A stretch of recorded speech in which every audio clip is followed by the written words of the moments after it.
மத்திய நிதிநிலை அறிக்கையில் தமிழகம் புறக்கணிக்கப்பட்டுள்ளதாக ஸ்டாலின் தெரிவித்தார். திமுக செயல் தலைவர் ஸ்டாலின் சென்னை விமான நிலையத்தில் புதன்கிழமையன்று செய்தியாளர்களை சந்தித்தார். எய்ம்ஸ் மருத்துவமனை, நதிநீர் இணைப்பு, மெட்ரோ ரயில் விரிவாக்கம் போன்ற அம்சங்கள் பட்ஜெட்டில் இடம்பெறாதது பெரும் ஏமாற்றத்தை தருவதாக கூறினார். மேலும் 50,000 கிராம பஞ்சாயத்துக்களை வறுமை கோட்டிலிருந்து மீட்பது, அரசியல் கட்சிகள் நன்கொடை அளிப்பதற்கு கட்டுப்பாடு ஆகிய அறிவிப்புகள் வரவேற்பதாக ஸ்டாலின் கூறினார்.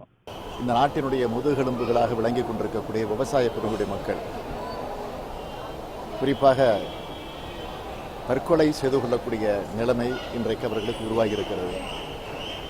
இதை நீதிமன்றங்களே சுட்டிக்காட்டி தங்களுடைய வருத்தத்தை அவ்வப்போது வெளிப்படுத்திக் கொண்டிருக்கிறது.